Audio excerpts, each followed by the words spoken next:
Assalamualaikum warahmatullahi wabarakatuh. Perkenalkan kami dari kelompok 5 kelas 4D. Di sini kami akan mempresentasikan tugas perorganisasian dan pemberdayaan masyarakat dengan tema Sigap DBD Pemberdayaan Jumantik Cilik untuk pencegahan demam berdarah denggi di Kecamatan Pondok Aren. Di sini anggota kelompok kami ada Anissa Julianti, Danela Kusnadi, Kartika Zahra Salsabila, dan saya sendiri Najwa Yusrawalia.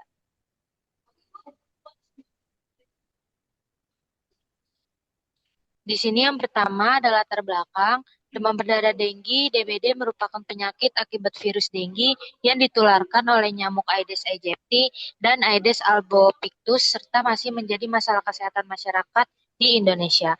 Kasus DBD meningkat dari 114.720 kasus pada 2023 menjadi 210.644 kasus pada 2024. Sedangkan di Provinsi Banten, hingga Agustus 2025 tercatat 4.371 kasus. Di Kota Tangerang Selatan, terdapat 754 kasus pada 2024 dan 487 kasus rentang Januari sampai Agustus 2025. Dengan Kecamatan Pondok Aren sebagai wilayah dengan kasus tertinggi, yaitu 112 kasus, sehingga menjadi prioritas penanganan. Tingginya kasus menunjukkan bahwa pelaksanaan pemberantasan sarang nyamuk, PSN, dan gerakan satu rumah satu jumantik belum optimal, diperkuat oleh masih rendahnya pengetahuan masyarakat mengenai pencegahan DBD. Oleh karena itu, diperlukan program pemberdayaan masyarakat yang melibatkan kader jumantik dan partisipasi warga untuk meningkatkan upaya pencegahan serta pengendalian DBD secara berkelanjutan.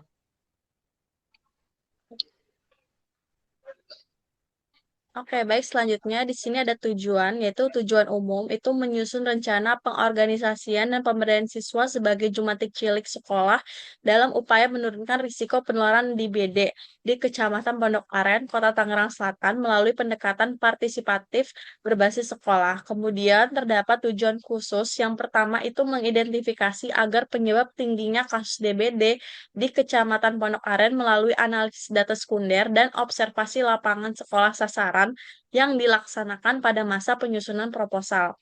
Yang kedua, mengidentifikasi minimal 3 bentuk potensi sekolah, siswa, guru, atau komite dan fasilitas sekolah yang dapat dioptimalkan dalam pencegahan DBD di wilayah sasaran. Yang ketiga, merumuskan rancangan program Jumantik Cilik yang spesifik dan terukur, mencakup bentuk kegiatan, tahapan pelaksana, serta target peningkatan pengetahuan dan praktik PSN 3M+ pada siswa dan keluarga sasaran.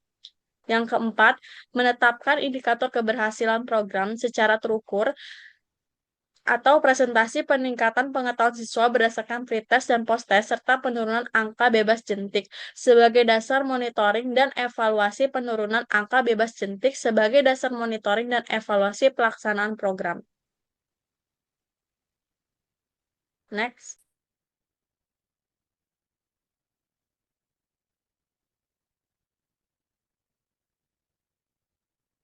Selanjutnya di sini ada manfaat. Yang pertama itu ada manfaat bagi masyarakat, yaitu meningkatkan pengetahuan, sikap, dan praktik siswa serta keluarga dalam pencegahan DBD, serta mendorong partisipasi aktif dan rasa kepemilikan warga terhadap kesehatan lingkungannya.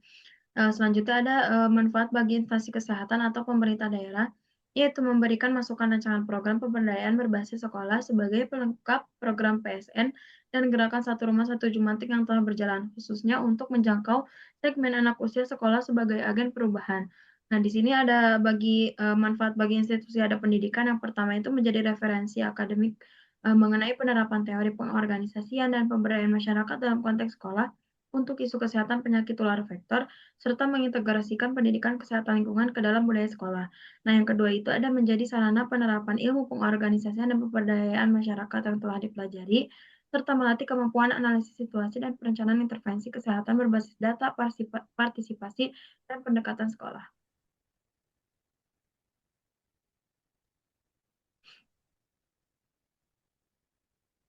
Selanjutnya, metodologi, yaitu untuk bagian metodologi ini, program dilaksanakan di Kecamatan Pondok Aren, Kota Tangerang Selatan yang memiliki kasus DBD tertinggi. Sasaran meliputi siswa kelas 6 sampai kelas 4 sampai 6 SD atau MI sebagai Jumantik Cilik, didukung guru, orang tua, komunitas sekolah, puskesmas, serta dinas kesehatan dan dinas pendidikan. Untuk teknik pengumpulan datanya, kami menggunakan survei KAP, wawancara, observasi lingkungan, FGD, serta data sekunder dari instansi kesehatan, lapor sekolah, dan literatur ilmiah. Kemudian untuk teknik analisis penyebab masalah, kami menggunakan kerangka problem tree analysis untuk menemukan akar penyebab DBD dan analisis SWOT untuk mengidentifikasi kekuatan, kelemahan, peluang, serta ancaman program. Kemudian untuk teknik prioritas masalah, kami menggunakan metode USG, yaitu urgency, seriousness, dan growth, berdasarkan tingkat kepentingan, keseriusan, dan juga potensi perkembangan masalah. Kemudian selanjutnya, teknik analisis potensi masalah, kami menggunakan pendekatan ABCD yang memanfaatkan aset utama berupa modal manusia, sosial, fisik, dan politik sebagai pendukung program. Kemudian untuk teknik analisis kebutuhan masyarakat, kami menggunakan identifikasi need assessment berdasarkan hasil survei KAP dan juga FGD, sehingga program disusun sesuai kebutuhan yang dibutuhkan oleh masyarakat.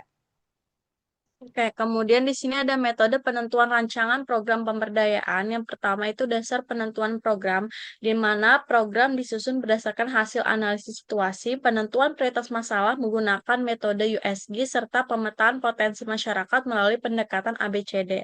Kemudian, pendekatan dan model pemberdayaan itu, program menggunakan pendekatan non-direktif dengan model locality development yang menekankan partisipasi aktif masyarakat dan pemanfaatan aset komunitas. Yang ketiga itu strategi intervensi. Jadi intervensi dilakukan melalui peningkatan kapasitas siswa sebagai jumantik cilik dan penguatan sistem pemantauan jentik berbasis sekolah untuk mendukung PSN 3M+. Kemudian terdapat rencana pelaksanaan program di mana program dilaksanakan dalam 3 tahap, yaitu persiapan dan pengorganisasian, pelaksanaan kegiatan inti, serta penguatan dan keberlanjutan program. Yang terakhir, terdapat monitoring dan evaluasi, yaitu monitoring dan evaluasi menggunakan logic model, input, proses, output, outcome, impact melalui pretest, post-test, pemantauan angka bebas jentik, monitoring kegiatan, dan pelaporan berkala.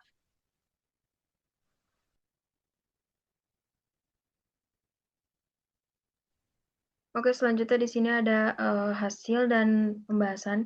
Hasil analisis potensi dan kebutuhan masyarakat. Yang pertama itu ada hasil identifikasi masalah yang berisi Kecamatan Pondok Aren mencatat kasus DBD tertinggi di Tangsel, yaitu 112 kasus dari periode Januari sampai dengan Agustus 2025. Lalu program PSN belum optimal menjangkau rumah tangga dan lingkungan sekolah, anak SD, dan yang terakhir ada anak SD belum dilibatkan secara sistematis sebagai agen pencegahan DBD.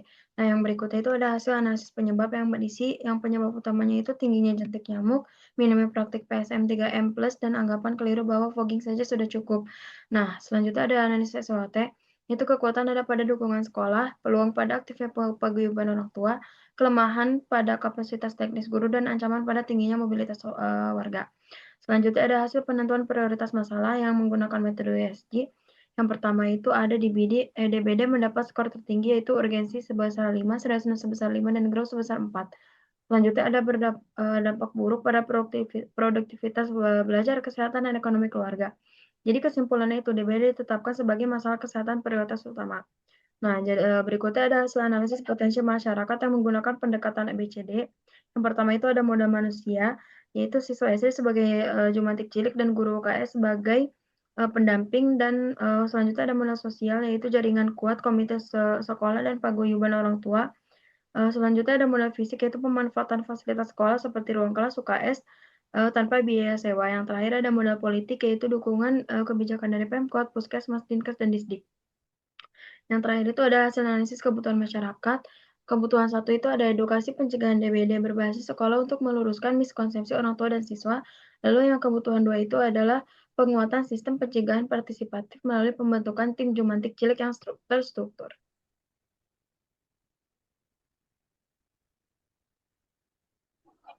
Selanjutnya ada hasil analisis potensi dan kebutuhan masyarakat. Di sini ada yang pertama nama program. Nama programnya yaitu Sigap DBD, Siswa Gerak Aktif Perangi DBD, Intervensi Intervensi kesehatan partisipatif yang memberdayakan siswa kelas 4 sampai 6 SD atau MI sebagai jumantik cilik. Selanjutnya tujuan program di sini ada menurunkan risiko penularan DBD di Kecamatan Pondok Aren, meningkatkan pengetahuan siswa dan orang tua lebih dari 70% dalam 3 bulan, mencapai standar target angka bebas jentik ABJ lebih dari 95%. Selanjutnya ada sasaran program. Yang pertama itu primer siswa kelas 4 sampai 6 SD atau MI, yaitu pelaku langsung. Yang kedua sekunder, guru, kepsek, orang tua, komite sekolah sebagai fasilitator pendukung. Yang ketiga tersier, puskesmas, dinkes Tangsel, UPT Dinas Pendidikan sebagai dukungan teknis dan kebijakan. Selanjutnya ada bentuk dan tahapan. Tahap 1, bulan 1 yaitu persiapan, sosialisasi, pembentukan tim, dan survei baseline. Tahap 2, bulan 2 sampai 3, pelatihan intensif, penyuluhan PSN serentak, dan pantau jentik mingguan. Tahap 3 pada bulan 4 yaitu evaluasi post-tes, advokasi, dan formalisasi program ke dalam ekstrakurikuler UKS. Selanjutnya peran masyarakat dan stakeholder. Yang pertama siswa dan orang tua yaitu sebagai eksekutor pemantauan jentik dan PSN 3M+ di rumah. Selanjutnya sekolah dan mahasiswa sebagai koordinator program institusional dan fasilitator kegiatan. Yang ketiga instansi puskesmas atau dinas yaitu sebagai pemberi dukungan teknis, legalitas formal, dan alokasi sumber daya.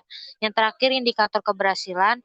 Yang pertama, input dan proses, yaitu terlibatnya seluruh siswa sasaran, lebih dari 90%, kegiatan tepat waktu, kehadiran penyuluhan, lebih dari 80%, output dan outcome-nya, skor pengetahuan naik lebih dari 20 poin, serta proporsi PSN mandiri meningkat tajam. Yang terakhir, impact, yaitu capaian ABJ lebih dari 95% dan penurunan signifikan insidensi kasus DBD di wilayah sasaran.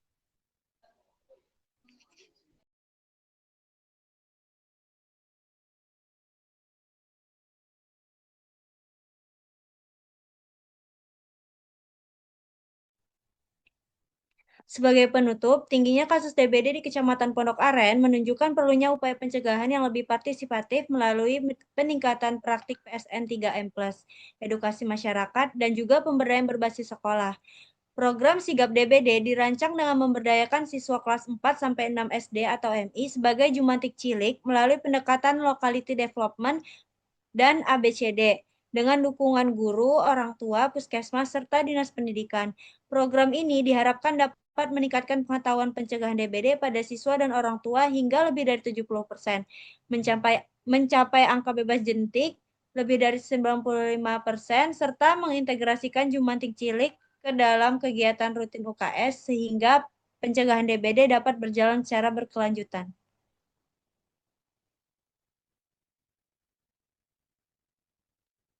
Sekian presentasi dari kelompok 5, kurang lebihnya mohon maaf. Wassalamualaikum warahmatullahi wabarakatuh.